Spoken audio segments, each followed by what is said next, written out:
Born Podcast. Cet épisode est sponsorisé par Impulse Nutrition, une marque française de nutrition pensée pour les sportifs d'endurance.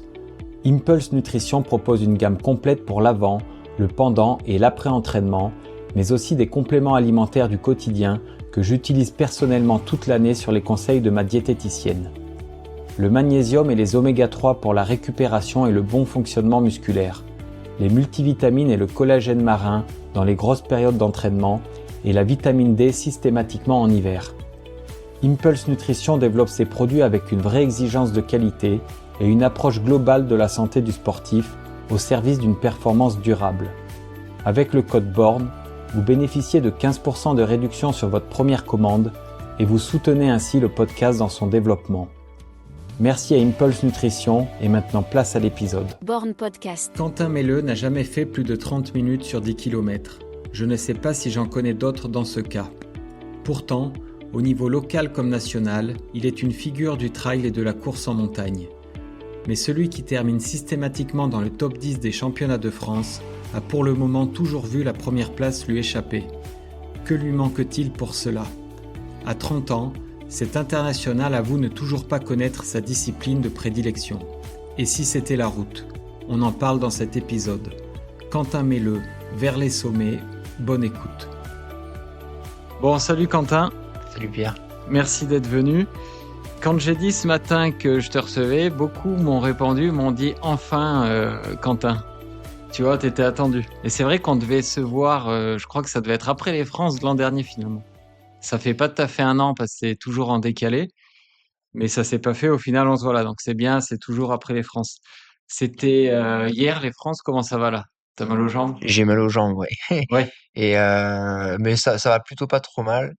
J'ai des douleurs, on va dire classiques, un peu musculaires et un petit peu les tendons qui grincent, mais ça va pas trop mal quand même. Ok, donc on va parler de ça, des France de trail, on va parler de route. Et je sais plus ce que j'ai noté, un peu de montagne. Juste avant, j'ai 5 questions flash pour toi. Faut répondre rapidement. Est-ce que ton 28,51 sur 10 est une des perfs dont tu es le plus fier ? Non. Non ? Peut-on être un top trailer sans faire de piste ? Peut-être. Le Ventoux est-il plus beau que le Puy-de-Dôme ? Non. Ah ouais, moi je dirais oui, tu vois. Tu préfères regarder à la télé le 10 000 mètres des Jeux ou l'UTMB ? Je préfère regarder le début et la fin de l'UTMB, mais sinon le 10 000. Tu préfères regarder le 10 000 mètres ou Paris-Roubaix ? Paris-Roubaix. Ton frère m'avait dit qu'il préférait le vélo à l'athlète, toi c'est pareil ? Oui. Ouais. Oui, c'est pareil. Ah, c'est le premier amour, ouais. Ah ouais. On l'oublie pas. Ok. Hier, j'ai regardé Stade 2, il y avait un super reportage, je sais pas si t'as vu, sur le vélo et les jeunes qui arrêtaient précocement, là, Oui, avec beaucoup de burn-out, ouais. oui, ça me surprend pas plus que ça. Déjà, c'est un sport qui est ultra contraignant et maintenant il y a une professionnalisation qui arrive très très tôt. Donc je pense que les jeunes ils se disent ouais, soit ça marche pas, mais ils cherchent pas à insister là-dessus. Donc ça me surprend pas plus que ça. Et tu penses que ça pourrait être pareil en trail, devenir la même chose? On commence à en voir les prémices parce que dans les discours que font les jeunes athlètes, maintenant, c'est je veux être pro, enfin, je veux faire ça à 100%, etc. Donc, c'est ce qui peut potentiellement amener ce genre de dérive, hein. Ouais. Après, il n'y a pas encore, c'est pas encore structuré comme le vélo. Moi, j'ai toujours pensé que le vélo avait une dizaine d'années d'avance sur le trail, sur la course à pied en général. Mais c'est des prémices de choses qu'on pourrait voir dans quelques années, oui. Ouais. Et je sais pas si tu avais aussi Émilien Jacquelin se met au vélo. Oui, T'as vu l'info? ça a beaucoup de communication là, je pense, de Decathlon. Ouais. Ça fait de la pub, pour pas cher, donc je pense que c'est un très bon coup. Je sais pas s'il a déjà fait du vélo, je Ah pense que si, il disait qu'il était passionné, ouais. oui, Ouais, il bah, en oui, a fait jeune, ouais. passionné certes, mais est-ce qu'il a déjà roulé en peloton? Ce genre de choses, je pense qu'il a énormément de choses à apprendre. À mon avis, ça va être très compliqué, même si physiquement il sera là, mais Ouais. il y a plein de paramètres qu'il a jamais eu à faire en compétition et cetera. Je pense que ça va être très compliqué pour lui. Et même au niveau de l'échelle d'effort, c'est pas du tout pareil, en fait, quand même. Non, mais Puis à 30 ans, basculer comme ça me paraît dur, mais ça me paraît être un gros pari aussi et je pense que c'est plus un coup, marketing qu'autre chose, on verra. on verra. Ok. Ton métier aujourd'hui, tu fais quoi? Je sais même pas exactement. Je suis éducateur sportif, donc à la ville de Serrat. Donc, pour faire très simple, je suis prof de sport pour les écoles primaires Ok. de Serrat. D'accord. Et tu interviens dans plusieurs écoles, quoi. Les 2 écoles de Serra, donc Serra et Bois-Séjour, Ok. du lundi au vendredi et le mercredi, je suis au centre de loisirs pour aussi proposer des activités sportives, aux enfants qui sont inscrits. Et quand on s'est connus il y a 4-5 ans, tu faisais pas ça, si? Non, Ouais. j'étais dans l'urbanisme, donc j'étais toujours dans les mairies, mais j'étais derrière un bureau, pour faire des permis de construire, ce genre de choses Ouais. et donc je me suis réorienté, l'année dernière. Voilà, j'ai fait une formation, j'ai fait un BPGEPS Et et pourquoi par passion ou pour avoir un planning aménagé pour t'entraîner? C'était quoi le... non, c'était vraiment j'avais vraiment envie de me réorienter, professionnellement donc j'ai mis du temps à prendre ma décision mais je regrette pas du tout. Ouais. Et donc, t'es fonctionnaire, toi? Là, pour l'instant, je suis contractuel mais oui, Ouais. c'est ça, Ok. quoi. Ouais. Et t'as un planning aménagé? Comment tu Non, travailles? Non, du non, je tout. suis à plein temps. Ok. Je suis à plein temps, je suis à 37 heures. Ouais. Voilà. Et tu fais pas de sport quand t'es avec les enfants? J'imagine que tu cours pas avec eux. J'évite au maximum, mais bon, ils me demandent beaucoup de pratiquer avec eux, donc des fois je craque un peu, Ouais. mais j'évite au maximum. Là, en ce moment, on fait du tennis de table, donc je peux me permettre de faire un ou 2 petits matchs, ça joue pas enfin énormément, je pense, sur les à côté, mais quand il y a des cycles athlétisme, judo, ce genre de choses, j'évite au maximum de pratiquer parce que 8 heures par jour, ça serait pas possible. Et tu sais si le trail, ça rentre dans certains programmes? Je sais que selon les régions, c'est différent. Il y en a des écoles qui en proposent? Alors, moi, je suis pas soumis, à l'académie, au cercle scolaire, donc je propose un petit peu ce que je veux, tant que les maîtres et maîtresses sont d'accord. Donc en début d'année, j'ai fait pratiquer de l'athlé sous forme de cross plutôt. On Ouais. n'a pas vraiment appelé ça du trail, mais on était dans la nature, quoi, dans un parc. Mais ça pourrait tout à fait se faire, tant que ça rentre dans les principes de ce que les professeurs attendent, il y aurait pas de souci, hein. Et comment tu fais pour faire aimer le cross aux enfants? Moi, je me rappelle quand j'étais jeune à l'école, tu avais ceux qui aimaient et ceux qui se cachaient derrière les arbres, quoi. Ouais, Comment tu fais? c'est très difficile, il faut toujours une petite carotte, il faut toujours le prendre, soit sous la phase du jeu ou qu'il y ait une petite compétition ou un truc comme ça qui les stimule. Ouais, Mais c'est vrai que mais souvent, que ce soit l'athlé ou d'autres sports, en début de cycle, ils aiment pas trop. Ils disent: «Oh non, là en ce moment on fait aussi de l'acro-sport, un peu gymnastique» et pareil, ils veulent pas trop au début et puis après, quand ils voient qu'ils s'amusent bien, ça va mieux. Donc ouais. l'athlé, c'est un peu ça, prendre sous forme de jeu et ça passe un peu mieux. OK. Bon, on va parler des France de trail. Donc c'était hier et au final, j'ai fait le lien. Moi, j'ai toujours du mal avec course en montagne, le trail et en fait, j'ai fait le lien que c'est pas ton sport, en fait, toi, le trail. Ben, j'en ai toujours fait, Ouais. mais en fait, c'est un peu j'ai un peu plusieurs enfin, ça fait très prétentieux, mais je fais plusieurs disciplines, on va dire et le trail, c'est peut-être pas forcément la discipline où je suis le plus à l'aise. Heu, Ah, un 29 bornes, t'en fais pas souvent comme non, ça j'en en fais montagne? très peu. J'en Ouais. fais une ou 2 fois dans l'année, mais j'en fais très, très peu, ouais et des formats trail, j'en fais très, très peu aussi, ouais. Je fais, entre la course en montagne, du coup, le trail, la course sur route, je fais plusieurs types de formats. Ouais. Donc j'arrive pas à me spécialiser. Enfin, je veux pas surtout me spécialiser. Heu, donc voilà, c'est pour ça OK. que je touche un petit peu à tout. Après, j'ai regardé, donc tu avais au départ la 8e côte ITRA, 7e parce que Barognan n'est pas venu et tu finis 5e finalement. Oui. Après la Cotitra, elle est valable que si on compare, mais justement des mêmes formats. Par exemple, ma cote, elle vaut absolument enfin, elle est beaucoup trop élevée, par exemple, sur un UTMB. Heu, je crois que j'ai eu, un tout petit peu moins de 900 de cote moyenne. L'UTMB, ça me mettrait, parmi les favoris alors que je suis absolument pas, capable de faire quoi que ce soit là-bas et OK. inversement, quelqu'un, je sais pas moi, un Mathieu Blanchard, qui a une énorme cote ITRA, sur un format de 10 kilomètres, je pense qu'il serait pas, du tout Ah ouais. favori du format, tu vois? O OK. Il faut vraiment comparer la cote ITRA au format de la course. Il faudrait limite, Ah comme ah ouais. l'UTMB Index le fait, une cote par, format de course.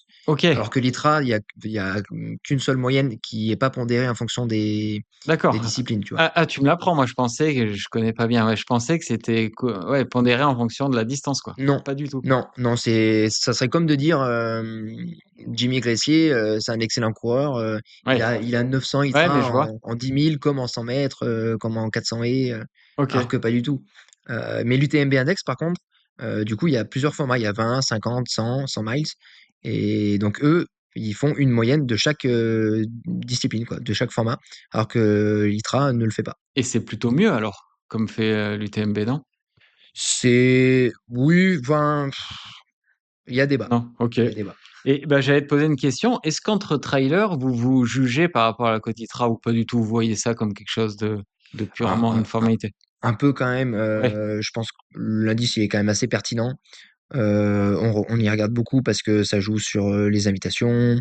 Les marques regardent aussi pas mal ça. Donc, si, c'est quand même beaucoup corroboré à ton indice de performance. Donc, si, on regarde beaucoup. Ouais. Mais donc là, le trail, par exemple, tu vas regarder quand même les ITRA des mecs et tu vas pas te fier à ce que tu sais d'eux sur le terrain, quoi. Tu vas quand Ah, même regarder un, leur cote. un peu des deux. Un peu Un des peu deux. des deux, mais parce qu'il faut toujours pondérer un coureur qui a 20 ans, il va pas avoir une Cotitra à 900. Je dis 900 parce qu'en général, les Cotitra, oui, Itra, c'est jusqu'à 1000. Il n'y a pas 1000, mais les tout meilleurs mondiaux ont 940, ce genre de choses.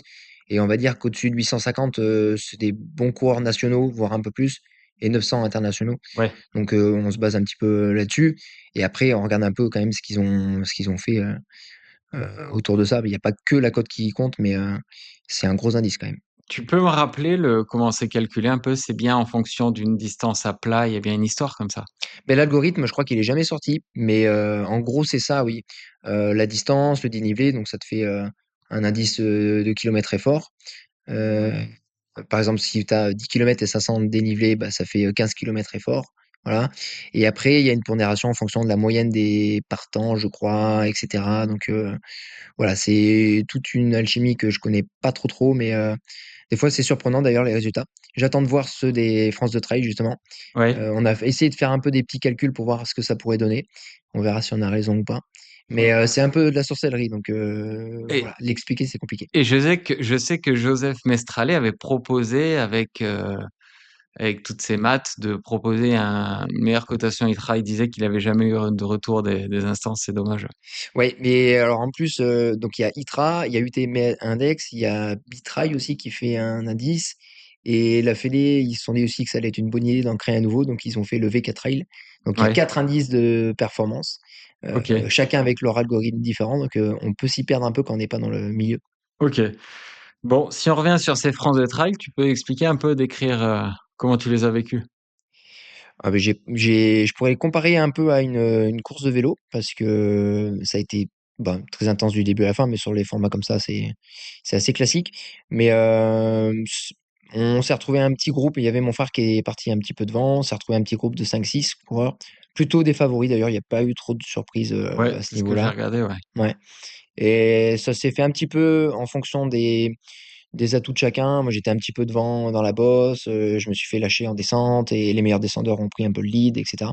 Je revenais un petit peu dans les bosses, mais j'ai un peu payé mes efforts justement des descentes vers le 25e kilomètre et puis à la fin, bon, j'ai fini un peu cuit, mais je suis quand même plutôt content. J'ai fait les trois quarts de la course devant, enfin un peu plus même devant, donc je suis quand même très très content de moi. Ça joue à pas grand-chose, je pense que ça joue sur les qualités physiques générales Ouais. et je pense être plutôt à ma place. J'ai pas regardé en intégralité, mais j'ai vu plein de brides d'images, de vidéos, et à chaque fois, c'était jamais les mêmes en tête. On dirait qu'il y a eu pas mal de rebondissements, non? Oui, c'est ça, ouais. Bah, les meilleurs grimpeurs étaient un peu devant en montée, donc plutôt mon frère pendant un bon moment, une bonne heure, un petit peu moi aussi.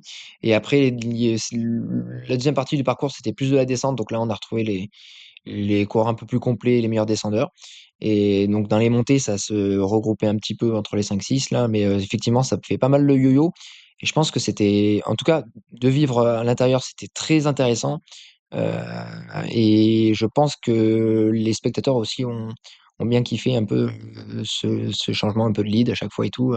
Ouais. Ça doit être intéressant à suivre. En tout cas, je pense que nous, on a pris du plaisir, donc je pense que ça doit être plaisant. Il faisait pas très froid, vous aussi? Vous étiez en Non, cours quand même par rapport moi je suis au parti. niveau vent? Ah ouais, non, mais c'était un autre monde, ouais. Ah ouais? Ouais, moi je suis parti en manchette et gants. Je les ai enlevés au bout de 25 minutes, 30 minutes.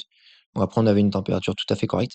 Ouais. Et on n'avait pas de vent parce qu'on était beaucoup dans les bois. Donc rien à voir avec le trail long qui a vécu un petit peu l'enfer sur le sommet. C'est quoi la différence à ton niveau quand même? Tu sais courir, tu sais descendre. Tu peux expliquer comment ça se passe dans une descente? Le mec, il te met quoi, 30 mètres? C'est quoi, ta peur des appuis? Et comment?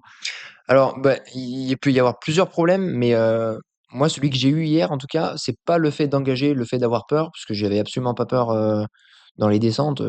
Enfin, j'ai jamais eu trop de soucis, mais c'est plus physiquement.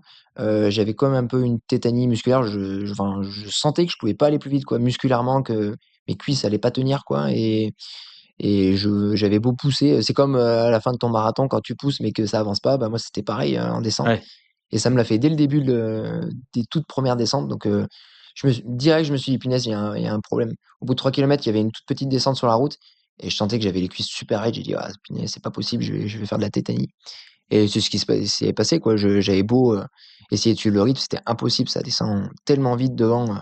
Je sais pas s'il y avait, j'ai pas regardé le replay sur l'équipe, mais je sais pas s'il y a eu les images, mais enfin, vraiment, ça descend très, très vite. C'est ce qui est le plus marquant. Pour moi sur ce format de course et c'est indécent ouais. les allures en descente donc ouais, moi c'était plus un problème physique, personnel, Et plus là, que d'engager. et le seul moyen, c'est quoi? C'est de s'entraîner, c'est de bouffer des descentes, faire de Ouais, l'excentrique, quoi. ouais, enfin, ouais, on dit casser de la fibre, Voilà. mais je pense que c'est un peu ça, je fais un peu de muscu pour essayer de pallier à ça et je pense que là-dessus les skieurs et les vrais montagnards ont un petit avantage là-dessus, plutôt que nous, enfin je dis nous, les Auvergnats parce qu'on fait pas beaucoup de ski, on n'a pas trop ça l'hiver pour faire du dénivelé et je pense que ça pêche un peu à ce niveau-là, par rapport à des vrais montagnards qui, eux, ont l'habitude d'avoir les cuisses solides, pendant des heures, Ouais. je pense que ça joue un peu là-dessus. On parlait de vélo qui a de l'avance sur le trail. Est-ce que le trail, il devrait pas s'inspirer un peu du vélo? Moi, je sais qu'en VTT, par exemple, il y avait beaucoup de recos. Les mecs, ils vont faire des training camps à des endroits pour poncer les pistes, choisir les bons pneus et tout. Faudrait pas s'en inspirer, ça, en trail? Vous partiez 15 jours, bien choisir les choses, parce que le caillou du Ventoux, c'est pas le même que le caillou du Sancy. Les racines, c'est pareil. Faudrait pas Alors faire ça. ça se fait, mais depuis peu. C'est pour ça que tout à l'heure je disais que pour moi, le trail avait 10 ans de retard sur le vélo. Je sais pas si c'est 10 ans ou 15, mais c'est vrai que le vélo, c'est très structuré là-dessus. Il y a des équipes, il y a des stages, etc. Et on retrouve ça en trail, mais depuis assez peu, je dirais 3 4 ans. Bah là, par exemple, demain, je pars à Minorque avec ASICS. Et justement, il y a les développeurs japonais qui viennent pour nous demander des retours sur les chaussures, etc., pour les tester en conditions réelles.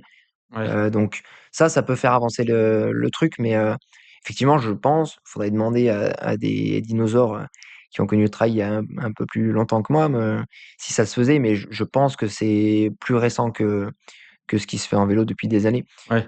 Mais ça commence, mais effectivement, c'est une clé, hein. Moi, par exemple, je suis pas certain d'avoir fait le bon choix de chaussures hier. Elles étaient un petit peu instables. Enfin, j'ai pas trop confiance à la chaussure que j'avais hier par rapport à d'autres modèles chez ASICS, donc je pense que c'est des choses qui peuvent jouer, ouais. Et tu étais pas allé en reco, toi? Si, Si? si, mais après c'est difficile, à l'entraînement de se rendre compte de ce que ça va donner le jour de la course Ouais. et après faut pas se chercher d'excuses non plus, mais le choix du matériel, même s'il est infime vu que c'est que des chaussures, peut jouer, oui. Et de l'analyse vidéo, vous en faites? Les trajectoires en descente comme en ski? Ça se fait en Hem, trail? alors, à ma connaissance, pas, chez les marques, en tout cas pas, chez ASICS. Par contre, en équipe de France, on le fait, ça, le staff va filmer les Ouais, parcours et du coup, il nous les envoie et on regarde, oui. ouais, Et par exemple, en Autriche, il y a 3 ans, aux mondiaux, ils avaient filmé la montée. Je la connaissais par cœur avant d'y aller, alors que j'y avais jamais mis les pieds et ça peut aider, oui. Parce que ouais, au jour de la course, tu te dis: «Ah oui, je me rappelle de cet endroit, après il y a ça, ça». Même si rien ne vaut la vérité du terrain, mais au moins tu as une idée de ce qui t'attend. ouais. Nous, en VTT, c'est quelque chose qu'on faisait, ouais, ça se faisait, machinalement, ouais. Un autre truc que j'ai remarqué parmi les leaders de la course, tu es le seul qui avait un gilet d'hydratation. Ça, j'adore, comprendre pourquoi les mecs prennent ça en ou pas d'ailleurs. Tu sais que C'était quoi la logique? je me suis fait la même réflexion, hier sur la ligne de départ. J'ai dit: «Punaise, je suis le seul à avoir le gilet». Enfin, il y en avait 2 ou 3 autres, mais Et tu te souviens sur une course de préparation à Romagna, je t'avais fait la remarque, tu couru avec ton frère, lui il avait pas de gilet ou pas de manchette, je sais plus, oui, vous aviez pas le même équipement, ça m'avait étonné pour la même distance. oui. Alors perso, je me suis fait ma petite stratégie et mon but, c'était d'être autonome, au niveau du ravito, donc d'avoir mes 2 flasques, mes gels et de pas m'arrêter au ravito. Donc le fait d'avoir le gilet, bah, du coup, j'avais tout sur moi et parce que quand tu as une ceinture ou rien, ben, du coup, tu es obligé de t'arrêter au ravito enfin t'arrêter, prendre une flasque au passage en tout cas. Mais moi je trouve que ça met un petit stress, tu sais jamais ce qu'il peut trouver ton assistant et cetera. Même si, on a toujours des très bons, accompagnateurs, mais on sait jamais. Donc ça m'enlève un peu ce petit stress-là et voilà, je trouve que le gilet est plus agréable, ouais, c'est Ah plus un ouais? confort, ouais. Ah, tu vas Ça pas bouge pas. t'alourdir en ayant parce que tu peux pas avoir qu'une flasque, tu es obligé d'en avoir 2 j'imagine, non? Sinon c'est chiant. Oui, j'avais les 2, mais après il y a du Tu matériel prends 1 obligatoire kilo aussi. quand même, non? C'est pas Ouais, mais après j'étais pas mécontent d'avoir mes 2 flasques, parce que le ravito était au bout de 17 kilomètres, donc j'avais mes flasques bien vides, au 17e. Ouais, c'est pas OK. non, je pense pas que ça ait joué Non, ah non, là-dessus, non, mais mais c'est pas un jugement, c'est que j'aime bien comprendre, OK. ouais. Ouais. Moi, je trouve que c'est plus confortable, ça me rassure, ça bouge pas, alors que la ceinture, je la supporte pas trop. J'avais déjà mes 2 flasques au cas où, enfin, c'est un choix plutôt stratégique personnel. Ouais, J'étais un peu le seul à l'avoir fait, mais je regrette pas du tout, OK. d'être comme ça, donc OK. Les chaussures, tu parlais, tu pas sûr de ton choix, tu pris quoi? Tu des chaussures carbone là? Sur un format comme ça? alors, oui, alors elles sont plus vraiment en carbone, là, c'est une plaque, plastique, OK. je connais pas trop C'est les quoi le nom? Les c'est ASICS, la c'est Fuji-Speed, OK. ASICS Fuji-Speed, 2 ou 3, tu vois? Je sais Ouais, même plus le nom du modèle, mais ouais, et du coup, c'est très dynamique, mais en descente, c'est un tout petit peu instable. Donc c'est très, très performant quand en montée et sur des parties un peu roulantes, mais en descente, un tout petit peu moins et comme je suis pas très bon descendeur, ça me sert pas trop, enfin ça me dessert plutôt. J'aurais dû prendre, une Fuji Light, un truc comme ça, un peu plus stable. ouais. Je sais pas si ça aurait changé grand chose, mais ça aurait été peut-être un petit peu plus confort pour moi, en tout cas, dans les descentes, ouais. Pour en venir, pour faire le lien entre chaussures et gilet tout à l'heure, j'ai regardé ton Strava, vous avez des kills en 3,10, 3,15. Là, c'est pas gênant le gilet, les flasques et tout? C'est pas chiant d'avoir un truc sur soi? Non? Non, ça bouge pas du tout. Enfin, en tout OK, cas, OK. le gilet ASICS, du coup, je peux le conseiller parce qu'il bouge absolument pas. J'ai pas du tout senti quoi que ce soit, je m'en suis pas occupé du tout. J'avais le matériel obligatoire dedans, donc il y avait le téléphone, il y avait la balise aussi GPS parce que pour le suivi, il m'avait donné une balise qui était assez grosse. Il y avait 2 flasques, les 2 gels et ma couverture de survie, j'ai rien senti du tout. Le téléphone, c'est obligatoire? Bah, là, du coup, il fallait avoir le téléphone avec le numéro de téléphone de l'orga D'accord, et comme j'ai pas de petit téléphone, j'avais mon smartphone. ouais, OK. 3, vous couriez comme je disais en 3,10, 3,15, c'est des allures assez faciles pour toi, mais au milieu d'un trail, ça reste facile ou il faut envoyer quand même? C'est un peu difficile quand même, À la télé, c'était impressionnant quand on voyait courir, on voyait vraiment que ça c'était allait vite. à quel mo c'était sur le Après, vous plongiez dans un single à ah droite, oui. hein, vous voyez Ah là. oui, c'était sur la piste, oui.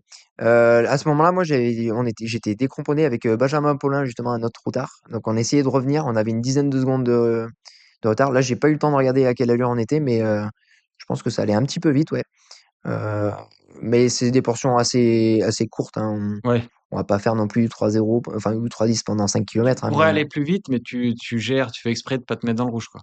bah, ce qu'il y a, c'est qu'après, il y avait une descente très technique et après une remontée où il fallait même marcher. Donc, je pense que ça nous aurait desservi de courir même, 2 secondes plus vite au kilo. Ouais, Voilà, il faut vraiment gérer parce que les efforts, tu les payes cash, partout, hein. ouais, OK. Après, qu'est-ce qui a fait la différence justement? Enfin, toi, c'est les descentes ou mais quand est-ce que tu as vu que le podium était plus jouable? J'y ai cru pendant très longtemps, hein, jusqu'au 23-24e. Ça faisait Heu, quoi? 28-29, je crois? Ça faisait 28 bornes, ouais. 28 bornes, ouais.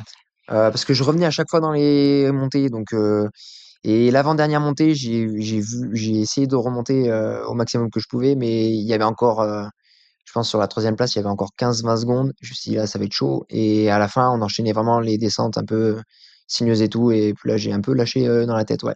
Ouais, Donc jusqu'au 23-24e, j'y ai cru. Après, j'ai un peu craqué mentalement. Mais de toute façon, si tu arrives pas à revenir, c'est que tu es à ta place, hein, c'est tout, hein. ouais, Voilà et la fin était plus propice à des descendeurs, et enfin des coureurs complets et voilà, les 4 qui sont devant, ont fait leur part du job, hein, donc ouais. c'est pour ça, il y a pas de je vois plutôt le verre à moitié plein plutôt qu'à moitié vide. Après, tu te bats quand même pour la 5e place ou tu as fini comment? Ah, j'ai En tout ti donné jusqu'au bout, Ouais, parce on sait jamais trop les écarts, surtout à la fin, il y avait pas beaucoup de spectateurs et tout, donc je savais pas trop où on en était, donc j'ai vraiment tout donné jusqu'à la ligne parce que ça m'aurait quand même embêté de perdre des places, même si c'était mon frère d'ailleurs, je savais pas trop c'est que c'était lui, je m'en doutais, mais bon, ça m'a quand même embêté de perdre des places, oui. et ton coach sur le bord de la piste, on te dit: «Le mec est à 20 secondes devant» ou?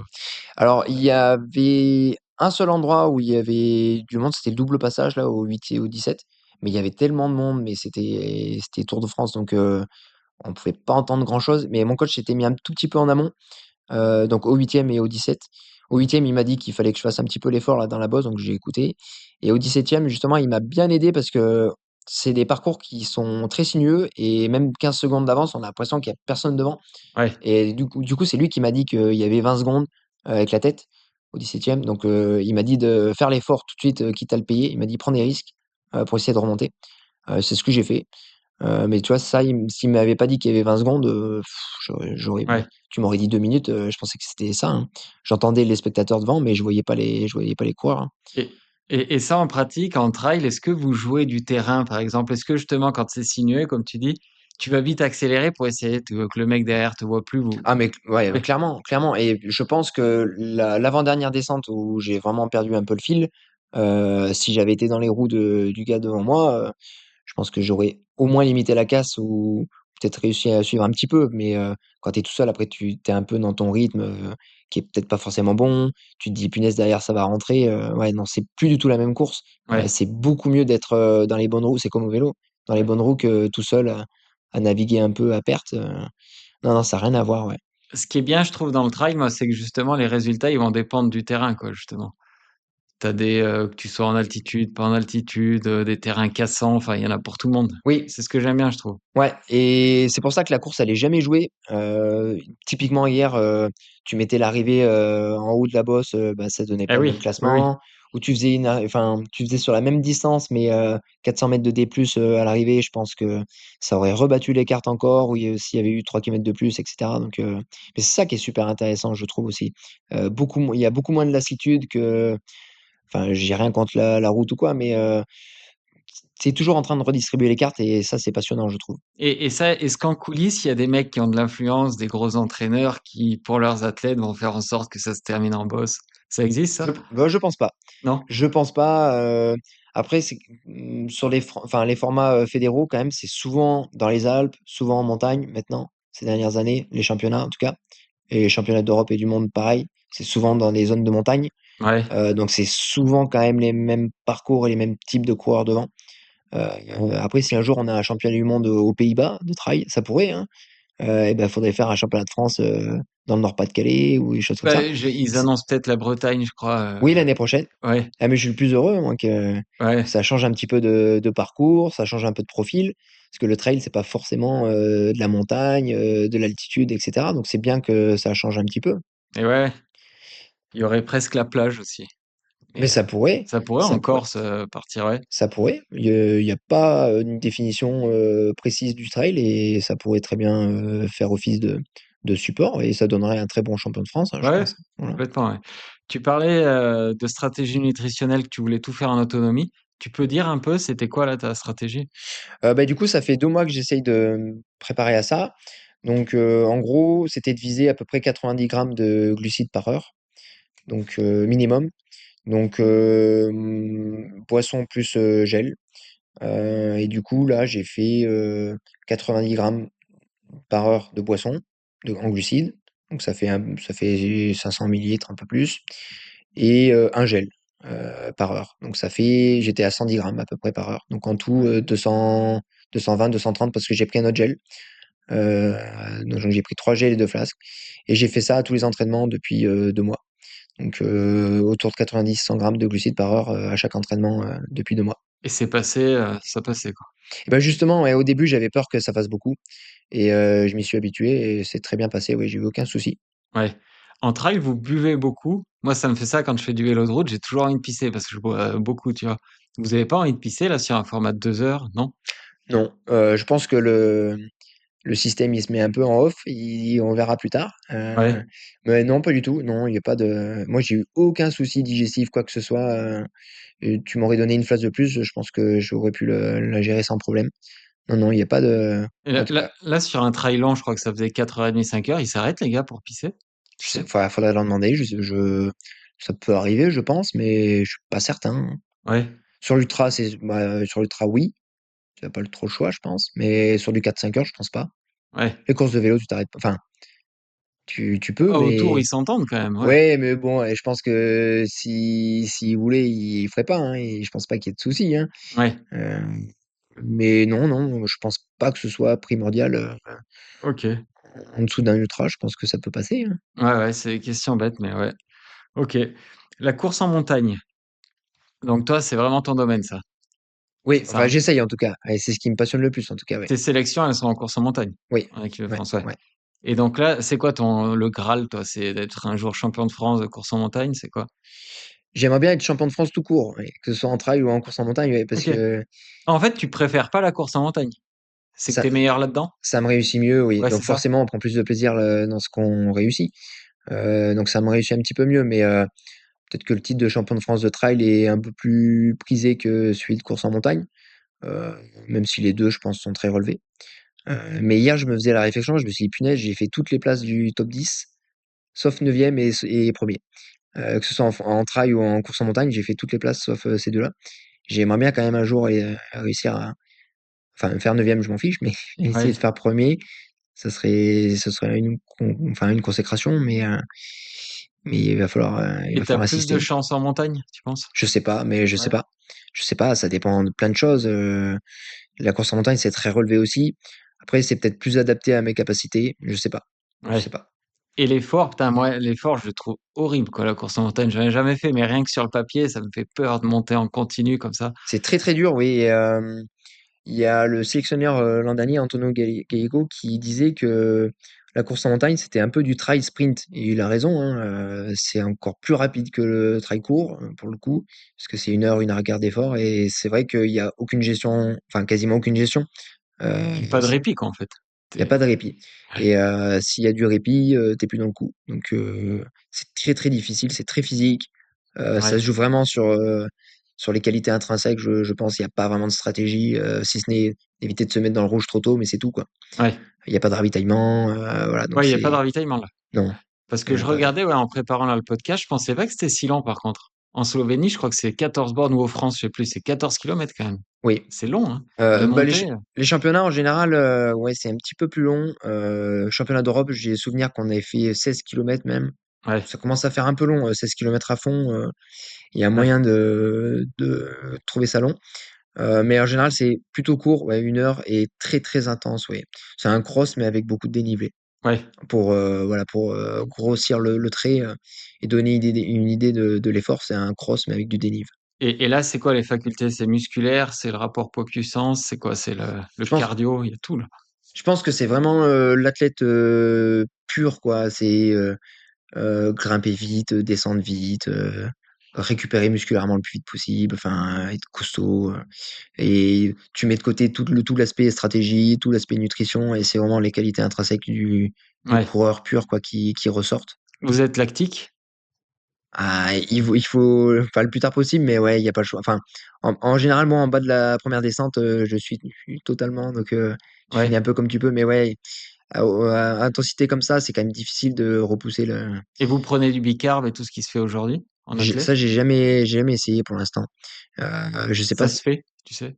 Je pense que ça se fait. En tout cas, je pense que c'est efficace. Ouais. Euh, J'ai jamais, il faudrait tester, mais je pense que c'est efficace. Je sais pas si ça vaut le coup pour 1 heure d'effort, je connais pas trop encore, mais je pense que ça peut être une clé, ouais. Ouais. J'écoutais là un podcast de Jimmy Gressier qui disait qu'il avait vraiment joué avant son titre de champion du monde de 10 mètres sur le rapport poids-puissance. Vous faites gaffe, ça, en course en montagne? T'essaies de perdre du poids volontairement 15 jours avant? Non, Non? non, je pense que bah, je m'y connais pas assez, mais je pense que c'est un petit peu, c'est jouer à un jeu dangereux, je pense. Ça fait bouillir, peut-être perdre un peu d'énergie et de force. Mais en tout cas, pour bien grimper, c'est sûr que quelqu'un qui fait 80 kilos, ça va être beaucoup plus compliqué que quelqu'un comme moi qui fait 59, 60 kilos. Parce qu'à un moment donné, les watts à remonter, ils se font, voilà, en fonction aussi de ton poids. Donc ça joue, mais perdre du poids aussi tard avant la course, je pense pas que ce soit le mieux. Après, lui, il est très bien suivi, donc peut-être qu'il a les cartes en main, mais je le conseillerais pas en tout cas. Mais tu dis que t'as jamais fait premier, justement. Est-ce que la différence entre le deuxième et le premier, c'est pas celui qui va faire ça, celui qui va prendre le bicarb, celui qui va Ah, c'est possible. faire l'effort de perdre 500 grammes, tu vois? C'est possible. Après, la fois où j'ai fait deuxième, c'était aux France de montagne il y a 3 ans. C'était Thomas Cardin premier. Est-ce qu'on peut être triste de faire deuxième derrière Thomas Cardin? Je Ouais, pense ah pas. non, non, mais je pose des Mais questions, ouais. ouais, oui. Mais voilà. Après, à un moment donné aussi, il faut faire le dos rond et se dire, bah, il y a plus fort et puis il y a plus fort. Et Poulidor, il a jamais gagné le Tour de France et pourtant ça a été un des meilleurs cyclistes de Ouais. l'histoire. Et tu vois, il y a peut-être pas que la gagne qui fait la valeur d'un athlète, mais effectivement, par contre, ça se joue sur des détails, ça c'est sûr. Ouais. Il y a un peu de tout. Il y a est-ce que tu travailles, est-ce que tu es à mi-temps, est-ce que tu fais les efforts au niveau nutrition, la muscu, etc. C'est un tout, hein. C'est un global. Hein. Faudrait demander à Margot, par exemple, cette année, Margot Dajou, qui a gagné les France de cross. Je pense qu'elle a mis absolument tous les ingrédients de son côté et ça a matché le jour de la course. Je pense que voilà, il y a aucun enfin, Elle a pris du Nomio, je sais par ah bah, exemple. elle est championne de France grâce à Nomio. Faut les remercier. Merci Nomio. Non, Et bah pour le coup, je connais plutôt bien ce sujet-là autant de Margot. Je sais qu'ils ont enfin avec Patrick, ils ont laissé aucun détail. Je sais ouais. qu'elle a fait tous ses footings dans des zones un peu boueuses, à Gergovie, tout ça, justement pour préparer les terrains enfin le terrain qui avait en Bretagne. Donc tu vois, c'est vraiment il faut prendre tous les critères du jour de la course pour essayer de les maîtriser au mieux. Ouais. Et toi, toi personnellement, c'est quoi, tu penses, les leviers sur lesquels tu es perfectible encore là? Euh, la distance, faire un peu plus d'endurance, mais ça je m'y suis mis cette année, de faire plus de volume. Ouais. J'ai quand même fait plusieurs semaines à 115 km par semaine que j'avais jamais fait de ma vie. Ah ouais. Donc il y a ça, ouais, non. La nutrition, ça, il faut toujours le perfectionner. Et puis après, c'est des faiblesses individuelles. Si on parle de moi, c'est la descente, par exemple, peut-être manque de force musculaire, ce genre de choses. Ouais. Ok. C'est des leviers qui pourraient être intéressants. Et l'Auvergne, on n'est pas limité quand même parce que quand tu peux pas monter indéfiniment en Auvergne, tu peux pas faire une montée de, je sais même pas ce qu'il y a à portée de main là en Alors ça, dénivelé. j'y ai étudié. Le max qu'on puisse faire, nous, c'est 800, 900 mètres. Ouais. Après, enfin, dans des conditions correctes. Sinon, on pourrait faire 1000 mètres, mais dans des distances trop longues, donc c'est pas très intéressant. Mais après, je pense que oui, on est lié au terrain qu'on pratique, et je pense que les Auvergnats, on est des coureurs assez complets. On n'est ni trop mauvais ni trop bon dans chaque domaine, parce que justement, on a un peu de tout. On a du plat, on a du vallonné, on a quand même du montagneux. Faut quand même se dire qu'on a des bons dénivelés, mais effectivement, par rapport à des coureurs dans les Alpes qui ont des 1000, 2000 de dénivelé, bah, c'est sûr qu'on ça, on n'a pas chez nous. Forcément, ça peut peut-être expliquer certaines limites qu'on a sur des formats où il y a des descentes très longues, des parcours alpins, quoi. Hein. Ouais. Mais après, on n'est pas non plus au bord de la mer. Je pense qu'on a des conditions parfaites pour s'entraîner, enfin très bonnes en tout cas pour s'entraîner. On a des bons compromis et je pense que les coureurs du Clermont-Attelé le prouvent quand même depuis le début d'année. Parce que même ceux qui habitent à Bédoin, par exemple, ils ont un super terrain de jeu là, en montée de Ils, sèche. ils ont un super terrain de jeu, oui, mais ils ont pas forcément, par exemple, Ah oui, oui, c'est moins diversifié, ouais, sûr. c'est moins diversifié, ils ont beaucoup de vent, mais ils ont pas, je sais pas, mais ils ont pas l'altitude, donc ils ont pas le terrain de jeu que les coureurs de Tignes ou de Val d'Isère ont. Mais en même temps, ce Tignes ou Val d'Isère, ils ont pas les conditions qu'on a ici, ils ont pas de stadium couvert l'hiver, je sais pas. Tu vois, on Ouais. peut trouver des avantages et des inconvénients à tous les types de terrains, mais chez nous, en tout cas, je pense qu'on est des coureurs multi-outils, voilà. Ouais. Et est-ce que ce serait pas, bon, toi, t'as un poste ici, mais est-ce que ce serait pas un projet de vie d'aller, je sais pas, vivre 2 ans dans les Alpes ou 2 ans à droite à gauche? Ça te ferait pas envie, ça? Si, j'en ai déjà eu envie plusieurs fois. Il y a un exemple récent avec Thomas Butez qui a fait troisième hier des France de trail, qui est de la région et qui vit sur Annecy maintenant. Et je trouve qu'il a vraiment progressé depuis qu'il est dans les Alpes. Alors, il faudrait lui poser la question de savoir s'il trouve que c'est grâce à ça. Mais non, mais les conditions ici, elles sont excellentes quand même. Je le redis, mais on est très riche en paysages, en parcours, en infrastructure aussi. Donc, je pense pas que ce soit un frein absolu à la progression. Mais Non, mais effectivement, même dans l'épanouissement, tu sais, aller voir un autre ouais, ouais, je terrain, suis aller. d'accord. Je suis d'accord. Des fois, j'en ai envie, mais je crois que je suis un peu trop chauvin et attaché à ma région et j'aurais très envie de rentrer. Mais oui, si, effectivement, sur une période courte, 6 mois, un an, ouais, ça me trotte un peu dans la tête, mais Ouais. il faudrait que je me décide vite parce que j'ai 30 ans. Voilà, mais il y a pas que ça aussi. Il y a pas que le sport dans la vie. Il y a le boulot, il y a les à côté. Donc, c'est tout. Il faut peser le pour et le contre. Justement, tu as 30 ans, tu le disais, on va parler un peu de route. Ça, les gens aiment bien parler de route quand on parle de toi. Et à 30 ans, tu as fait 2 kilomètres. Donc déjà, ça va en énerver certains. Tu as fait 2 10 bornes, tu as fait 29-17 et 28-51 quand même. Oui.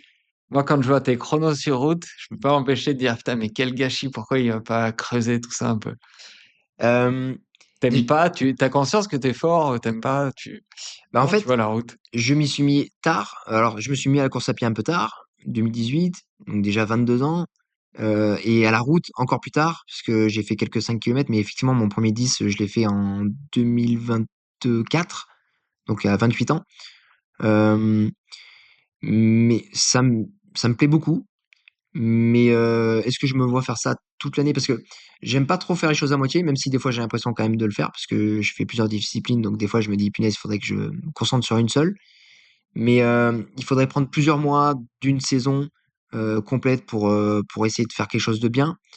Des fois enfin, je trouve pas l'envie de le faire pour l'instant. Même si cette année, je vais faire un peu de route, au mois de juillet et cetera et essayer de préparer un 10 bornes, mais sur 3 4 mois, mais peut-être pas sur une année, je sais pas ce que ça donnerait.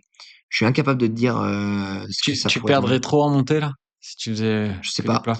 J'arrive à bien rebondir, que ce à la fin de la prépa route, j'arrive à bien remonter, rapidement après ou l'inverse donc je sais pas. J'arrive pas à me rendre compte. Ça pourrait être intéressant de voir, mais en tout cas, si je me consacrais à 100 à la route, le trail me manquerait vite et j'aurais peur de plus prendre autant de plaisir Ouais. donc j'ai pas envie de faire cette concession-là. Et tu penses que tu aurais été un bon routard? Enfin, tu déjà un bon routard, mais tu penses que Il aurait fallu que je m'y mette directement et 100 dedans. Peut-être que je sais pas si j'aurais été meilleur, enfin mieux ou pas qu'en trail, mais on m'a déjà fait la remarque et je me souviens qu'avant ma première sélection en montagne, on m'avait dit, enfin, on me l'avait pas dit directement, mais il y avait des gens qui m'avaient dit: «Ouais, lui, il faut pas qu'il fasse du trail, de la montagne et tout, il serait meilleur en route» et j'avais pris un peu comme une vengeance perso d'avoir, des sélections en montagne, ouais. même si j'ai rien à prouver à qui que ce soit, mais et maintenant, je me dis: «Il faudrait peut-être que je me consacre une année, ou une demi-année à la route», mais tu vois, je repousse tout le temps l'échéance et ça passe tellement vite que je sais pas si je le ferai un jour. Putain, moi, quand je te voyais courir au début, je me faisais toujours la remarque. Je me disais: «Putain, c'est dommage qu'il fasse pas de la route», tu vois? Ben surtout que, tu vois, il y a plein de facettes du trail qui me limitent, je pense. J'ai pas une très bonne vision, donc les descentes, les parties techniques et tout ça, j'aime pas trop. Visuellement, vraiment? Ouais, Ah ouais? ouais, OK. donc et je me dis que sur route, bah, il y a pas cet aspect-là. Il y a un peu c'est un peu moins long et comme je suis pas très bon sur les efforts, un peu longs, ça me conviendrait aussi. Tu vois, il y a quand même beaucoup de cartes qui seraient en ma faveur, mais pour l'instant, je me vois pas m'y consacrer à 100. C'est que tu aimes moins tout bêtement, quoi. En tout cas, j'ai pas envie d'y faire toute l'année. Ouais. Après, si tu me dis, s'il y a une marque qui est d'accord avec moi, qui me suit, qui me dit, «Bah, tu fais 6 mois de trail et au mois de juin, tu arrêtes, tu fais 6 mois de route», je signe direct. Mais tant qu'on m'aura pas mis dans ces conditions-là et qu'on va me dire: «Il faut que tu fasses du trail», je vais pas arriver à prendre la décision tout seul. Voilà. C'est intéressant ce que tu dis. Tu es un peu engagé avec ASICS à faire du trail? Je me sens redevable, ouais. Après je prends C'est pas eux qui te l'imposent, non, j'en ai jamais discuté avec eux et d'ailleurs, ça pourrait être un projet de me dire, bah, l'année prochaine, 2027, on fait 6 mois de trail, 6 mois de route, mais par contre, on l'écrit sur papier et on me le reproche pas à la fin de l'année, que j'ai pas fait, telle course à la fin de l'année ou quoi. ouais. Mais ça a pas encore été discuté, mais ça pourrait me conforter dans mon choix parce qu'il faudrait que je me sente suivi, dans ce choix-là. Et là, j'ai pas envie de froisser, qui que ce soit et ni même, pour être en phase avec moi-même, je me sens encore plus trailer que coureur sur route donc tu vois, Ouais. je reste encore dans cette case-là pour l'instant. Je sais plus avec qui j'en parlais, mais c'est marrant, beaucoup de gars qui viennent du vélo de route se mettent au trail et beaucoup de gars qui ont fait du VTT aiment la course sur route en course à pied, ouais. Ah ouais, Ouais, je sais pas, c'est c'est fou, bizarre. bah, je sais pas pourquoi. Peut-être le vélo de route, il y a quand même un rapport avec le dénivelé donc peut-être que le Ouais. trail est un peu plus, propice à ça. Mais après les triathlètes, ils se mettent beaucoup à la route donc je sais pas, peut-être que chaque sport a un peu Ouais. son dada. Et tu disais que ouais, les formats plus courts étaient, meilleurs pour toi. C'est quoi? Ce serait le 10 bornes où tu serais le meilleur? Peut-être plutôt semi ou marathon. En tout cas, les tests que j'ai fait en laboratoire m'ont souvent, conseillé de faire plutôt du marathon, semi ou marathon, ouais. Je suis plutôt d'accord avec ça. Des allures un petit peu moins intenses, un tout petit peu plus longues sans être trop longues. Ouais. Ouais, peut-être je serais peut-être plus un coureur de semi ou de marathon, ouais. Et ça, qu'on soit trailer ou routard, le marathon, ça fait rêver un peu tout le monde, non? Oui, c'est vrai. Tu l'as pas un peu dans ta tête, Si, mais de la faire prépa, ça fait moins rêver ouais, quand même. c'est toujours le problème, ouais. C'est ça et est-ce que j'ai envie de me faire, 3 mois de prépa marathon? Je suis pas certain. Et puis, il faut Heu, bien que tu la cales, toi, en fonction du trail, c'est toujours ouais, pareil, ouais. ouais. C'est mon souci d'athlète. J'arrive pas à savoir enfin, pas trop à savoir quel athlète je suis. Donc c'est pour ça que j'ai pas trop envie de faire de concessions et de privilégier telle ou telle discipline. Je fais un petit peu de tout, mais quand même plus de travail. Mais tu vois, j'arrive pas trop à choisir ma discipline. Et là, marathon, il faut aussi consacrer parce que sinon ça peut pas passer. Ouais. Donc, Et ça, t'en parles pas avec ton entraîneur ou? j'ai changé de coach il y a pas longtemps. Et, pour l'instant, je lui ai dit que on faisait quelques courses sur route dans l'année, mais quand même plus du trail et de la montagne. Enfin, plutôt de la montagne d'ailleurs. Ouais. Donc en 1, ça serait plus montagne, après trail et après route. Mais je vais voir. Pour les 2-3 prochaines années, je vais voir. Je vais voir ce que je fais. Et c'est qui Euh, aujourd'hui ton entraîneur? alors, il s'appelle Quentin Groslo. D'accord. C'est Ok. un coach d'Aix-en-Provence. Ouais. Voilà, un ancien cycliste de bon niveau, de très bon niveau d'ailleurs. Euh, voilà, ça fait 5 mois. J'ai vraiment changé enfin, de façon de m'entraîner. Je pense que ça m'a reboosté un petit peu. Ouais. Ça se passait très bien avant aussi, hein, mais des fois, avoir un petit peu de changement, ça fait du bien. Donc, pour l'instant, je regrette pas du tout ce choix. Ok. Après, ce qui peut peut-être te faire basculer, c'est, j'en sais rien, si demain ou dans 6 mois, tu es en fin de contrat à Zix, des fois, un changement, ça peut faire du bien. On se dit, je vais essayer ça. Ouais, mais tout à fait. Bah, c'est ce que je disais tout à l'heure. Si une marque me dit, nous, on te suit à fond dans ton. Parce que, à la limite, si je présente un projet, ça serait celui-là. Ça serait, ben, je suis ni très bon dans ça ou ça, mais par contre, je peux m'en sortir dans à peu près tous les formats. Si demain tu me dis, bah, faut que tu prépares un 3000 pistes, je pense que je serais pas trop mauvais. Ouais. Et si tu me dis, tu prépares un trail de 30 bornes ou de la montagne, bah, je pense que je peux m'en sortir aussi. Donc c'est peut-être ça, c'est peut-être ma petite carte perso. Et s'il y a une marque qui me suit là-dedans, ouais, et moi je joue le jeu, ouais, il y a pas de souci. Et l'ultra, t'en parles jamais, t'aimes pas? C'est moins pour toi? Ah, pour l'instant, non. Non? Ça me fait pas, ça me fait rêver enfin moyennement. À la télé, c'est sympa, mais en fait, je vois tous les à côté et je me rends compte de passer une nuit tout seul, enfin, non, si on parle de l'UTMB, passer une nuit dehors en pleine montagne, ça me fait pas Ouais. trop rêver, hein. Ouais, je suis d'accord. Ouais. Et enfin, j'ai déjà vu des fins de course de l'UTMB, l'état physique des coureurs, ça me fait pas rêver non plus. Ouais. Donc pour l'instant, non, ce côté aventure là, ça me plaît pas trop. Peut-être plus tard, mais est-ce que j'aurai encore envie de courir à l'âge où je serai en mesure de le faire? Je sais pas. Donc Ouais. entre guillemets, ouais, entre parenthèses, ouais. Et tu parles de polyvalence, mais tu fais, dis-moi si je me trompe, pas trop de cross. Moins qu'Alexandre, par exemple, moins que Boris Orlac. Oui, j'en fais peu. Cette année, je devais faire les demi-finales de cross, mais j'étais malade, donc j'y suis pas allé, à mon grand regret. J'aimerais bien retourner sur les cross, sur les France de cross, les choses comme ça. Mais là, ces dernières années, les France de trail et de montagne, c'était tôt dans la saison, et je trouve quand même qu'il faut être à 200% dans une discipline pour y arriver. Et là, faire 2 championnats, même 3 championnats en 2 mois, parce que les France de cross c'était début mars, Ouais. France de montagne c'est en mai, et avec les trails au milieu, 3 championnats en 2 mois, ça fait beaucoup demander quand même. Ça me paraissait pas compatible, mais ça me manque un peu, oui. Et c'est quoi la suite de la saison, là, pour toi, alors? Bah du coup, les France de montagne dans un mois, et 2 jours avant, il y a une sélection verticale pour les Europes de course en montagne aussi, parce qu'il y a 3 formats au championnat d'Europe. Il y a Ouais. trail, course en montagne et verticale. Course verticale. Donc de jouer la sélect là-dessus, donc dans un mois. Et si t'as les deux? Bah, je ferai les 2. Ouais. Ça m'est arrivé 2 fois déjà en 2023 et 24, de faire les Faut pas 2. mieux choisir, là. Non. C'est un débat, Ouais. c'est un débat. Ça peut enlever de la pression. Après, il y a un très bon niveau en France et il y a un bon vivier, donc enfin, on peut se permettre de faire 2 équipes. Heu, Par contre, une sélection, ça se refuse pas, et si on te dit, enfin, si tu es qualifié aux 2 courses, je connais personne qui va se dire: «Bah, non, je fais pas la course, hein, j'en fais qu'une seule». Ou alors, enfin, c'est un choix de riche, et Ouais. ah non, moi, si je suis qualifié aux 2, je fais les 2, hein. Mais c'est vrai que le niveau, là, les France de trail, vu de l'extérieur, c'est impressionnant, le niveau, la densité. T'as des mecs qui finissent que tu connais, que tu penses fort, qui finissent à un classement. C'est incroyable, je trouve. Je suis d'accord avec toi, sans aucune prétention, je me mets pas du tout là-dedans, mais je pense que cette année, c'était le championnat de France le plus relevé, en tout cas le plus dense, ça c'est sûr. Quand je vois que la première féminine, elle fait 100, enfin sur le format court, elle fait 170e, Cécile Jarousseau, qui est en cross, qui est une des meilleures françaises aussi, pour comparer. Donc c'est vraiment pas n'importe qui. Elle fait 170e, ça veut dire qu'il y a 169 Ouais. hommes devant elle, sachant qu'elle a une Cotitra qui est pas loin de 800. C'est hallucinant. Ça veut dire que il y a 170 mecs qui sont de très très bon niveau devant. Et il faudra regarder c'est pour ça que je suis très curieux de voir les indices de performance, mais je pense qu'on a assisté au France de trail le plus relevé. Je sais pas si les autres suiveurs pensent la même chose que moi, mais faudra regarder. Moi, je regarde la VAP, elle est très très bonne pour un parcours très La tienne? technique.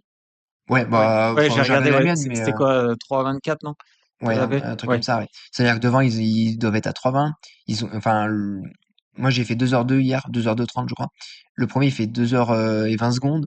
C'est-à-dire qu'il est quasiment passé sous les 2 heures pour une course de 28 bornes, faire 14 à l'heure de moyenne. Enfin, je trouve que c'est très fort quand même. Ouais. Après, je suis pas objectif parce que j'étais dedans, mais donc forcément, je me jette un petit peu des fleurs, mais enfin, c'est pas le but, mais je pense que le niveau s'est largement relevé par rapport à quelques années et tout le monde joue le jeu et la Fédé aussi parce que maintenant il y a des critères de performance pour participer aux France. Ça, je trouve, c'est très bien. D'ailleurs, ils vont être un petit peu durcis les prochaines années et c'est intéressant aussi. Je trouve que faire un France, ça se mérite quand même et c'est bien enfin, que tout le monde ait sa chance de participer, mais c'est bien que le niveau soit relevé et là, je trouve qu'il l'est de plus en plus, ouais. Ouais. Tu parlais de Jarusso, moi j'ai vu son arrivée à la télé. Ça courait vite en plus. Elle a pas fini à 12 au kill, quoi. Ah bah, Ça a fini, c'est fort, ouais. elle a Ouais. fait elle a fait 2h28, je crois. Donc, pour 28 kilomètres et 1400 mètres de dénivelé sur un parcours avec plein de cailloux, non, mais c'est une vraie performance, hein. Ouais. C'est pour ça que je te dis qu'elle fasse 170e. Enfin, faut se rendre compte je sais pas, tu prends n'importe quelle course de trail, c'est très très rare qu'une femme fasse 170e. Il y a aucune femme qui se fait doubler par 150 mecs, quoi. Ouais. Je trouve que vraiment la densité est très relevée et le plateau femme était très très relevé aussi. Donc le niveau global, il est excellent, ouais. Tu faisais l'éloge du trail fédéral, le circuit privé et tout, t'en penses quoi, toi? Tu vas un peu, t'en fais quand même? Ah ben oui, Ouais. j'en fais, ouais. J'ai fait quelques skyrunning l'an dernier. Les courses UTMB, j'en fais un peu moins parce que elles tombent moins bien, c'est moins mes formats, mais je après globalement, le niveau, il est très élevé partout, donc ça dissipe pas trop le niveau, autant il y a quelques années, le niveau fédéral, c'était peut-être pas trop ça, autant maintenant, il y a autant de niveaux, sur un France de Trail que sur un format UTMB, en France ou à l'étranger, hein. Ouais. Il y a pas de là-dessus, c'est tout à fait comparable, hein. Enfin, à mon sens en tout cas, hein. Si l'année prochaine je veux faire les France de trail, un gars comme moi qui vient de la route, tu nous conseilles quoi? De faire une année à mettre la route entre parenthèses et se lancer un peu dans le trail, ou ce serait quoi ton conseil? En tout cas, je pense qu'il faut quand même une période où tu t'orientes que trail, peut-être sur 3 mois, ouais, 3 mois, je pense que c'est le minimum pour, se faire un peu la technicité enfin limiter la casse en tout cas. Tu Ouais. peux pas faire de magie, en 3 mois, mais ouais, il faut te consacrer quand même, faut bouffer pas mal de dénivelé. Moi, j'ai fait 5 000 par semaine là, ces dernières semaines, 5 000 6 000. Je dis pas qu'il faut en faire autant, mais il faut faire du dénivelé et si tu veux faire de la piste, déjà, tu as une journée où tu fais 0 mètre de dénivelé. Ouais. Même si ça t'apporte d'autres qualités, hein, il y a pas de souci, hein, mais faut en faire à côté et ouais, il faut se consacrer bien 3 4 mois quand même et tâter le terrain, la nutrition comme on disait tout à l'heure. Il y a plein de paramètres que tu as moins sur la route et tout ça, donc ça, il faut s'y préparer quand même. Ouais. Ouais, ouais. On parlait un peu des courses privées. Qu'est-ce que tu penses de la frénésie? T'organises avec ton frère, d'ailleurs, je crois, la Saint-Cilienne. Ouais. J'ai écouté ton podcast avec le PC Course. Là, c'est une petite course au final. Vous limitez à 300, 400 inscrits. Qu'est-ce que tu penses de cette course à la toujours plus qui touche beaucoup le trail d'ailleurs? Les gens qui veulent faire un ultra sans être préparés, qu'est-ce que tu penses de tout ça? Toi qui Ouais. viens du haut niveau et qui en plus est organisateur. Bah, je pense on est un petit peu tous dépassés quand même. Moi, des fois, je suis un peu des 2. Je trouve que c'est très bien pour notre sport quand même qu'il y ait un engouement absolu pour la discipline. Je crois que c'est le sport qui a connu le plus fort engouement ces dernières années, le trail, Ouais, et la course à pied en général, puisque les courses sur route, c'est pareil, hein. Donc il y a un vrai truc depuis le Covid. Donc ça, on peut pas s'en plaindre parce que c'est ce qui me fait en partie manger, moi, personnellement. Et toi, je pense que tu es un peu comme moi, tu es quand même content de voir que les gens, ils adorent la course à pied et de les voir courir plutôt que de ne rien faire. Donc, on va pas s'en plaindre. Mais des fois, il y a peut-être une course au too much, un peu. Les dossards, c'est impossible à avoir maintenant. Ça, c'est terrible. Il y a des mauvaises facettes, c'est sûr. Est-ce que tous les gens réfléchissent avant d'acheter un dossard. Est-ce que c'est pas une course à la consommation? Et de se dire, bah, j'achète mon dossard et je vois après si je participe ou pas. Ça, c'est un peu terrible parce que du coup, ça empêche, ça met les gens sur le carreau, des gens qui voulaient vraiment participer et se préparer. Mais en même temps, est-ce que tu vas empêcher quelqu'un de Ouais. participer à une course? Tu vois, c'est quand même particulier. Donc, il y a du bon et du moins bon. Et Et les solutions, ce serait quoi pour les courses? Par exemple, acheter un dossard, tu vois, le marathon de Valence, ceux qui ont fait le marathon de Valence, ils rachètent systématiquement le dossard pour le revendre après, en fait. Parce ouais. qu'ils sont prioritaires, tu vois, il y a des trucs, des aberrations. Il y a des courses qui ont trouvé un peu des idées. Il y en a qui font en fonction des performances. Donc, tu vois, tu peux réserver quelques dossards pour des licenciés. Tu peux réserver quelques dossards pour certains critères de performance. Et après, tu mets un grand public, entre guillemets. C'est pas péjoratif, mais voilà. Tu peux faire ça. Après, il y a des courses comme Cerzinal où si tu es invité, mais que tu ne viens pas, bah, t'es pas invité l'année d'après. Ça, je trouve que c'est très bien. Oui, Euh, Nous, à la Sancienne, à notre petit niveau, on essaie quand même, on a de la mémoire. On n'est pas prétentieux à dire on est la Sancienne, machin, mais si on invite des coureurs et qu'ils viennent pas, je suis pas certain que l'année prochaine on leur dise de venir, tu vois. Après, est-ce qu'on va mettre un indice de performance pour limiter l'engouement des inscriptions? Je sais pas, mais j'ai pas la solution. Et je pense aussi que le fait que c'est beaucoup plus accessible, genre il y a plus de certificats médicaux, ce genre de choses, je pense que ça a aussi joué sur le fait que c'est tellement facile de s'inscrire que bah, tout ouais, le monde est un petit peu dépassé. Je sais pas, j'ai pas la solution. Je la connais pas. Je sais pas. c'est compliqué, ouais. Deux petites questions pour finir. Est-ce que selon toi, on a plus besoin de vitesse à plat pour progresser en trail ou on a besoin aussi de dénivelé pour progresser sur plat? En gros, est-ce qu'un trailer fera un bon routard? Est-ce qu'un routard fera un bon trailer? Est-ce qu'il y en a un Euh, qui a plus d'incidence sur l'autre? je trouve quand même que les routards sont quand même pas mauvais en trail, hein. Il faudrait regarder. Bon, je reviens toujours à la course d'hier, mais si tu prends le top 10, je sais pas s'il y a un gars qui fait plus de 30 minutes au 10 km, je pense pas, hein. Je pense qu'on est tous à moins de 30 minutes au 10 km, donc c'est quand même des bons niveaux. Il y avait Benjamin Paulin aussi d'ailleurs dans le top 10 hier, donc c'est un très bon routard. Euh, Après, si tu mets un trailer sur la route, est-ce que ça sera, enfin quelqu'un qui a toujours fait du trail, est-ce qu'il sera un bon routard? Pas forcément, je pense. Les coureurs du trail long, je sais- si tu prends le top 10, je sais pas s'ils sont tous en moins de 30 minutes, je pense pas, tu vois. En Ouais. tout cas, sur le court, je mets ma main coupée qu'on est tous sous 30 minutes. Donc, un bon routard peut faire un bon trailer, je pense, avec un temps d'adaptation. L'inverse, c'est pas forcément garanti. Et le dénivelé est important pour courir vite à plat? Je pense que ça peut pas faire de mal, Ouais. musculairement, pour faire un peu de concentrique, tout ça, excentrique aussi. Heu, Faudrait demander, je sais pas, est-ce que Jimmy Gracie fait beaucoup de dénivelé? Je peux pas trop quand même, hein. Je sais Donc, pas. je pense qu'ils en voient pas du tout. Après, ça peut être bien de stresser le corps différemment, donc, ça doit pas pouvoir faire de mal, mais, peut-être pas conseiller non plus à un routard d'aller faire les crêtes du Sancy, pour préparer, de la route, mais Mais par contre, petit footing vallonné quoi, des trucs comme ça peut être intéressant, ouais. tu valides qu'il faut courir vite à plat pour être bon trailer quand même, quoi. Ah ça, j'en suis persuadé, ouais. Ouais. Ça, j'en suis persuadé. Si tu mets un coureur qui fait 32 minutes au 10 km, je suis pas sûr qu'il joue les premiers rôles en trail, en tout cas sur les formats de moins de 50 km. Ouais. Ça, ou 40 km, ouais, j'en suis pas sûr. Franchement, Et c'est pour ça qu'il faut maintenir un peu de piste. Une des premières questions là. ouais. En tout cas, des qualités de vitesse, c'est sûr, oui. Pour la vitesse déjà, parce que ça part toujours très vite, et même pour l'économie de course, je pense que la route et la piste sont quand même très intéressantes pour la foulée. Donc, il faut maintenir, enfin, en tout cas, développer dans un premier temps et après maintenir au moins les capacités de vitesse, ouais, ça c'est sûr, hein. Ok. Quelle est selon toi la discipline la plus dure en athlée? Trail et piste inclus, hein. Que j'ai faite ou Non, que en tu penses général? d'ailleurs. Et j'ai l'impression que le 800, c'est très très dur, hein. J'aimerais pas du tout faire ça, moi. Ouais. 800, 1500, ça va être très difficile. Après, ça dépend sur quels critères tu te bases, mais est-ce que faire 24 heures dans une montagne, c'est pas plus difficile que faire 800? Je sais pas, ça dépend, hein.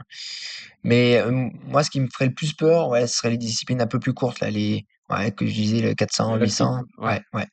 Ça va être horrible. Surtout que t'as pas du tout le droit à l'erreur, parce que ça joue à quelques dixièmes des fois. Donc, c'est différent, mais ça fait peur, ouais. Et il y a une course où tu te rappelles avoir souffert comme jamais? Oh, il y en a plein. Plus en vélo d'ailleurs, peut-être? Ah, mais en vélo, Ouais. j'en ai pleuré en vélo. Ah ouais. En course à pied, j'ai encore jamais pleuré, en tout cas pas de douleur, mais pourtant je me fais mal. Mais en vélo, oui, je peux t'en citer un livre entier. Ah ouais. Mais avec la météo, avec, les chutes et cetera, c'est d'autres paramètres quand même. En course à pied, tu sens le truc venir, tu peux un peu te refaire la cerise, tu marches, tu remanges un coup. Mais je trouve que la course à pied est moins dur que le vélo dans son ensemble quand même. Donc, le vélo m'a plus fait de mal que la course à pied pour l'instant, Ouais, OK. sur mes formats en tout cas. Bon, merci Quentin, c'était hyper intéressant. Demain ou après-demain, j'ai Laure Paradant. Tiens, tu as une question pour elle? Ah, tu me prends un peu au dépourvu là. Je vais lui demander si elle est pas trop déçue de sa course et si elle compte, rebondir et sur quelle course. Enfin, elle compte rebondir, ça c'est sûr, mais sur quelle course? Est-ce qu'elle va insister sur les formats plus longs? Est-ce on va la revoir un petit peu sur les formats plus courts? Je pense qu'elle pourrait être pas mal d'ailleurs sur les formats plus courts, donc ouais, tu OK. peux peut-être lui poser cette question-là, voir est-ce qu'elle serait pas intéressée pour descendre un petit peu en dessous? Allez, je lui poserai. Voilà. Merci Quentin. Merci Pierre, avec plaisir. Merci d'avoir écouté cet épisode jusqu'à la fin. Merci à Impulse Nutrition de soutenir le podcast. Pensez à utiliser le code BORN pour bénéficier de 15% lors de votre première commande. Et n'oubliez pas de vous abonner à la chaîne pour ne manquer aucun épisode. À bientôt sur Born Podcast.